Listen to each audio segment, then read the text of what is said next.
Hello అండి, అందరూ బాగున్నారా? ఇవాళ కమ్మటి నేతి బీరకాయ పచ్చడి చూద్దాం.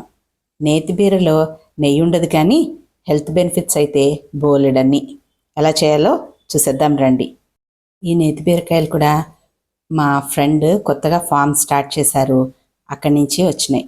ఎంత విరక్కాసేసినాయి అంటే చాలా బాగా వచ్చింది పంట. సో ఈజీగా పెంచుకోవచ్చు. కొంచెం ప్లేస్ ఉన్నా మీరు ఈ నేతి బీర విత్తనాన్ని వేసేయండి. ఎందుకంటే మామూలు బీర మనకి దొరుకుతుంది కానీ నేతి బీర మార్కెట్లో ఎక్కువగా అవైలబిలిటీ ఉండదు కదా. కడాయిలో కొంచెం నూనె వేసి దానిలో ధనియాలు, చిటికెడు మెంతులు, కొంచెం జీలకర్ర అది చక్కగా వేపుకుందాం. దానిలోనే ఇప్పుడు కట్ చేసి పెట్టుకున్న పచ్చిమిర్చి, నేతి బీరకాయ కూడా ముక్కలు చేసుకున్నవి దీనిలో వేసేద్దాం. ఇప్పుడు ఒక 2 పండు టమాటా తీసుకొని వాటిని కూడా ముక్కలు చేసుకొని బీరకాయలతో పాటు కడాయిలో వేసేద్దాం. దీనిలో కొంచెం నువ్వులు, పల్లీలు కూడా వేసుకుంటారు కొంతమంది. ఇక్కడ మనకి నేతి బీర ఆ ఫ్లేవర్ తెలియటం కోసం నేను అవేవి వేయట్లేదు, ఓన్లీ టమాటా వేద్దాం. ఈ కట్ చేసుకున్న టమాటాను కూడా ఇప్పుడు కడాయిలోకి వేసి అన్ని ముక్కల్ని పూర్తిగా మగ్గనిద్దాం. ఈ నేతి బీరలో 94% వాటరేనండి. 0 క్యాలరీస్, 0 ఫ్యాట్.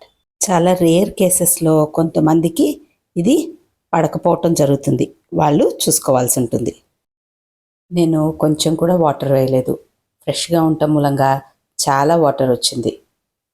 ఆ వాటర్ కూడా కొంచెం పోయేదాకా ముక్కల్ని ఇంకాసేపు మగ్గనిద్దాం.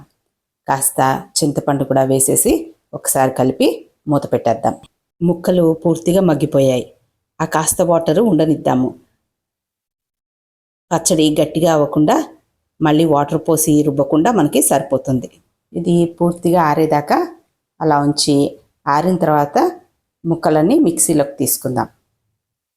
మిక్సీలో కూడా మరీ మెత్తగా రుబ్బద్దు, కచ్చాపచ్చాగా రుబ్బుకుందాం. దానిలోనే కాసిని వెల్లుల్లి, కాస్త ఉప్పు అన్నీ వేసి మరీ పేస్ట్ లాగా కాకుండా కాస్త బరక్గా రుబ్బుకుందాం.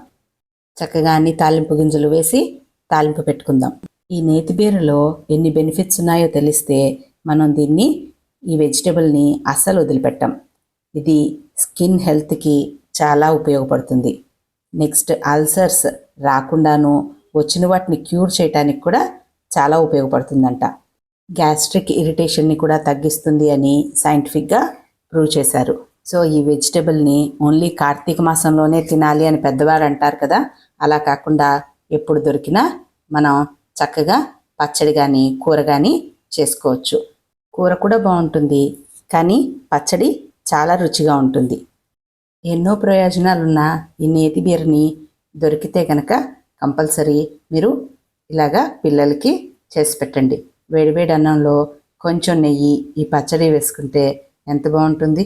పచ్చడి భలే టేస్టీగా ఉందండి, మీరు కూడా ట్రై చేయండి. Thank you.